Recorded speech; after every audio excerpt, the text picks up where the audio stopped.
की वीडियो में बात करेंगे ऑफ कोर्स कैसी है केसरी 2।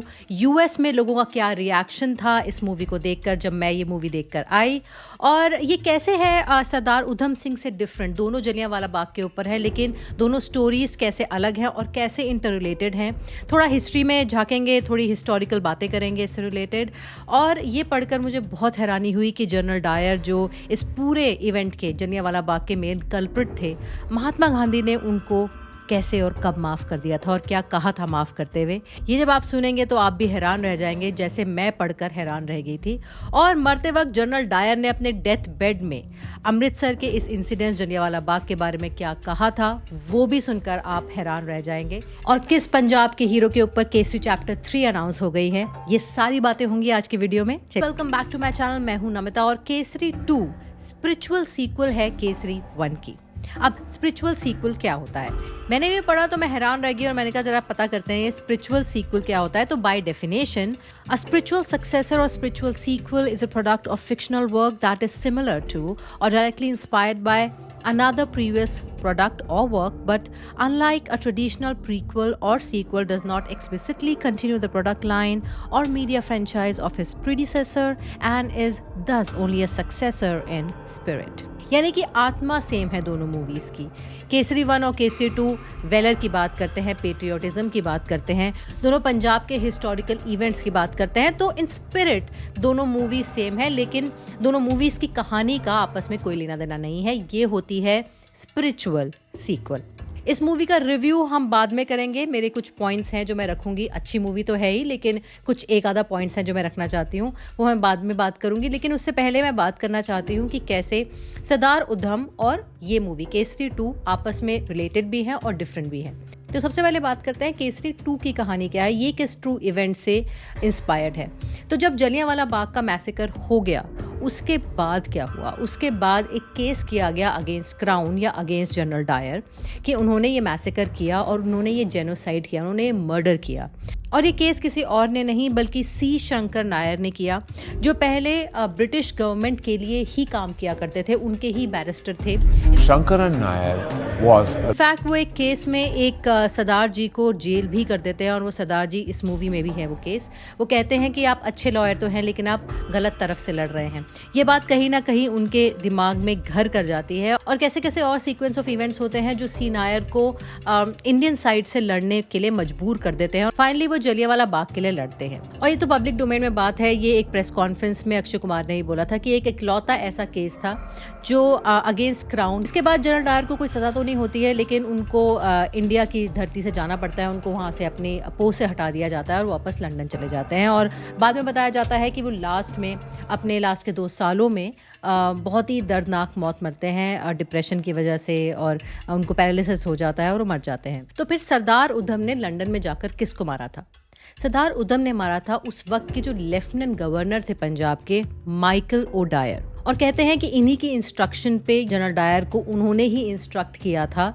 मूवी में भी बहुत अच्छे से ये दिखाया गया है, आपको ज़्यादा दिमाग लगाने की ज़रूरत नहीं है, हिस्ट्री को बहुत अच्छे से बताया गया है। तो जब आप मूवी देखने जाएंगे तो सारी चीज़ें आपको क्लियर हो जाएंगी कि एक्चुअली ये कोई एक्सीडेंट नहीं था, ये एक प्लान्ड मर्डर था। तो जनरल डायर और माइकल ओ डायर दोनों लंदन चले जाते हैं और वहाँ पर बल्कि उनको बड़ा रिस्पेक्ट मिलती है। और मैं तो ये कहूँगी कि इसके ऊपर भी एक मूवी बननी चाहिए कि ये दोनों जब वापस लंदन गए तो इनको कितना सपोर्ट मिला वहाँ की गवर्नमेंट से और वहाँ के लोगों से। वैसे तो मिक्स सपोर्ट था लेकिन कुछ लोगों ने इनको अच्छा खासा सपोर्ट भी किया था। वहाँ का एक न्यूज़पेपर था मॉर्निंग पोस्ट और उसने जनरल डायर के सपोर्ट में एक फंड रेजर चलाया था और एंड बिलीव इट और नॉट 26,000 पाउंड भी जनरेट कर लिए थे।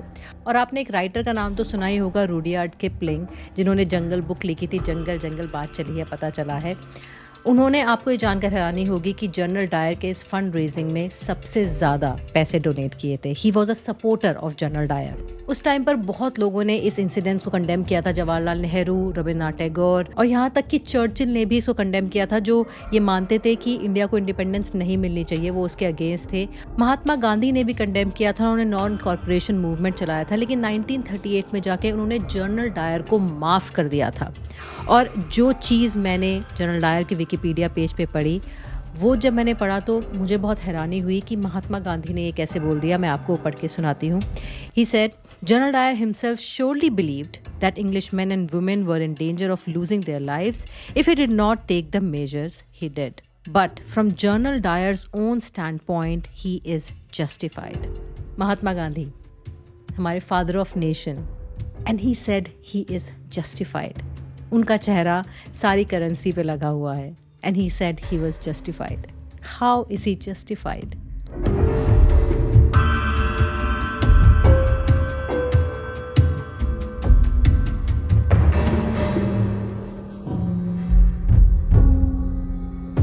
खैर, अगर हम जनरल डायर की बात करें तो वो 1927 में मर गए थे और महात्मा गांधी ने उनको ये जो माफ़ किया है 1938 में जाके किया था।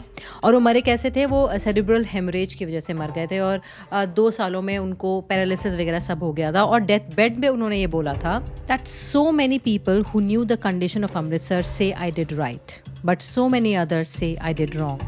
आई only want to die and know from my maker whether I did right और रॉन्ग। मतलब बंदा मरते वक्त भी कंफ्यूज ही था कि उसने सही किया कि गलत किया। कमाल की बात है।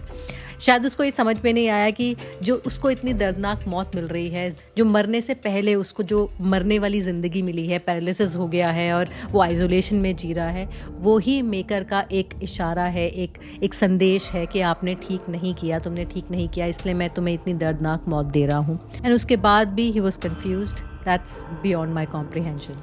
Can coming back to the topic, हम ये बात कर रहे थे कि सरदार उधम ने फिर किसको मारा था। सरदार उधम ने मारा था माइकल ओ डायर को, जो उस वक्त लेफ्टिनेंट जनरल थे पंजाब के और जिनके ब्लेसिंग के वजह से ये सारी चीज़ें हो रही थी और वापस जाके उनको एक्चुअली में सम्मानित किया जाता था।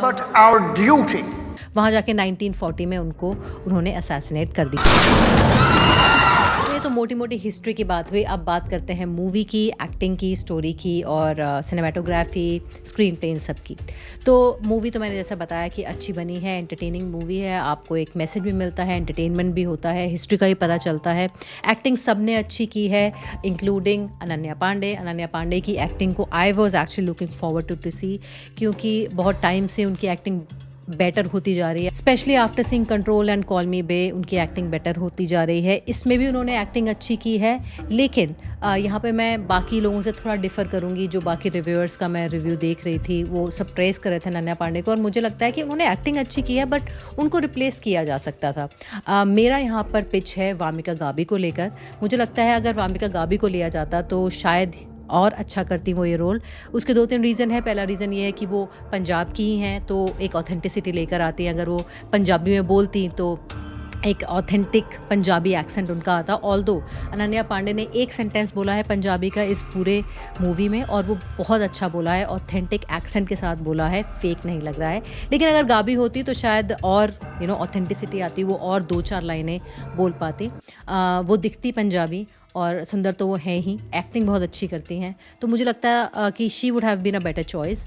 बट अनन्या पांडे ने शायद बहुत पहले ही मूवी साइन कर ली थी, तब तक गाबी मेन स्ट्रीम में आई नहीं थी। अब गाबी मेन स्ट्रीम में आ रही हैं तो होपफुली ऐसी मूवीज़ उनको आगे मिलेंगी। जो डायरेक्टर है वो डेब्यूटेंट डायरेक्टर है करण त्यागी। उन्होंने हार्वर्ड से लॉयर की जो हार्वर्ड में पढ़ाई कर रहे थे तो वहाँ पर एक उनके फ्रेंड ने एक बुक उनको गिफ्ट की और उस बुक का नाम है the case that shook the empire. जब ये बुक उन्होंने पढ़ी तो उनको अच्छी लगी। उन्होंने अमृतपाल सिंह को ये बुक शेयर की जो इस मूवी के को राइटर भी है। उन्होंने बंदिश बैंडिट्स भी लिखी है और उन्होंने करण जौहर को दिखाई। करण जौहर को भी अच्छी लगी। करण जौहर ने अक्षय कुमार को दिखाई और अक्षय कुमार को भी अच्छी लगी। और इस तरीके से इस बुक के थ्रू ये मूवी हमारे साथ, स्टोरी चाहे कितनी भी अच्छी हो लेकिन अगर उसका अच्छा स्क्रीन प्ले ना हो तो कोई फ़ायदा नहीं होता है। और इस अच्छी दमदार स्टोरी को एक अच्छी स्क्रीन प्ले मिली और साथ ही साथ अच्छा सिनेमाटोग्राफी मिली, तो पूरा जो लुक एंड फील और हर तरीके से ये मूवी जो है एक होलसम मूवी है। आपको कहीं पर भी इधर उधर भटकने नहीं देती है। बहुत ही टाइट मूवी है और आपको थ्रू आउट एंगेज्ड रखती है मूवी के अंदर। इसमें जो बाकी गाने हैं वो काफ़ी पेट्रियाटिक सॉन्ग्स हैं, काफ़ी अच्छे हैं, लेकिन एक कैबरे सॉन्ग भी है बीच में जो काफ़ी रिव्यूअर्स को अच्छा नहीं लगा, लेकिन मैं वहाँ पर डिफ़र करती हूँ बाकी लोगों से। मुझे तो वो बहुत अच्छा लगा। नीना गुप्ता की बेटी मसाबा का वो गाना है और वो एक कैबरे सॉन्ग है और वो जब आता है तो एक ऐसा सेटअप में आता है जहाँ पर वो बिल्कुल भी अटपटा नहीं लगा मुझे तो। इनफैक्ट वहाँ पे पैरेलली कॉन्वर्सेशंस चल रही हैं, वो बीच में गा रही हैं, और उसका फील कुछ कुछ वैसा है जो मर्डर फिल्म का गाना है ना, दिल को 1000 बार रोका रोका रोका, या जो मूवी परिणीता थी उसमें जो रेखा जी का गाना है, कैसी पहेली है ये कैसी पहेली जिंदगानी, कुछ कुछ इन दोनों का मिक्सचर है। तो गाना भी सूदिंग है और मसावा अच्छी भी लग रही है, तो मुझे तो गाना अच्छा लगा। बाकी कुछ रिव्यूअर्स को अच्छा नहीं लगा, उनको लगा पॉपअप हो गया है वो गाना, जैसे सिकंदर में जोहरा जबी हो गया था, ऐसा कुछ नहीं है। बिल्कुल ऐप्ट लग रहा है और गाने से वैल्यू बढ़ रही है उस सीन की।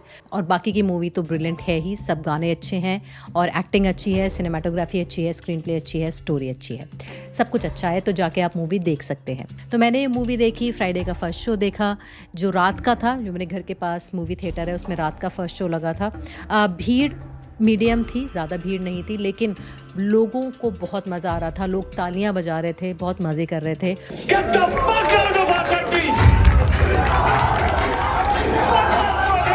और जब हम थिएटर से बाहर निकले तो मैंने कुछ लोगों से बात भी की।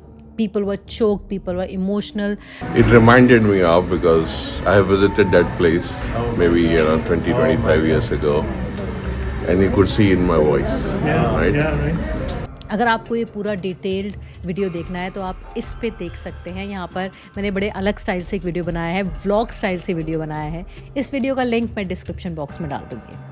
इस मूवी ने एक और स्ट्रॉन्ग पॉइंट उठाया है कि आज तक ब्रिटिश गवर्नमेंट ने इंडिया से फॉर्मली कभी भी अपोलोजाइज नहीं किया है जलियांवाला बाग को लेकर, जबकि 1997 में क्वीन एलिजाबेथ II और 2013 में उस वक्त के prime minister David Cameron Jallianwala Bagh गए थे, लेकिन फॉर्मल अपोलॉजी की बात को लेकर वो हमेशा उस टॉपिक को अवॉइड करते रहे।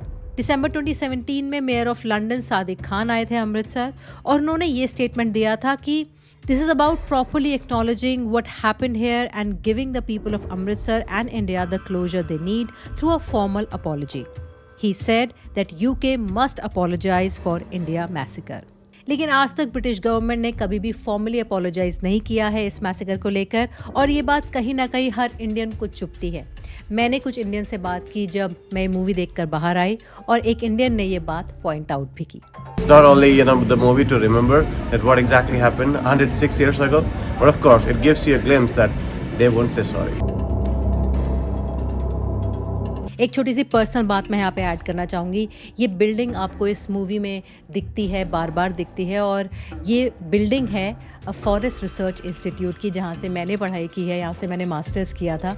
और जब मैं इस बिल्डिंग को बार बार मूवीज़ में देखती हूँ, student of the year first और सेकंड दोनों में ये यूज़ हुई थी। इनफैक्ट सबसे पहले ये यूज़ हुई थी रहना है तेरे दिल में, और अब मैंने इसको केसरी में देखा तो एक नॉस्टैल्जिया आ जाता है। इनफैक्ट मुझे ऐसा लगता है जो केसरी का कोर्ट रूम है वो FRI का एक हॉल है, उसको तब्दील किया है कोर्ट रूम में, और if I am not wrong यहाँ पे हमारा कॉन्वोकेशन भी हुआ था। तो it has a British feel all over written over it. जो अंदर के रूम्स हैं, जो बाहर है, बहुत ही ब्रिटिश एरा के हैं। कि अगर आपको ब्रिटिश एरा की एक अच्छा आर्किटेक्चर देखना है तो आप FRI जा सकते हैं, देहरादून में है।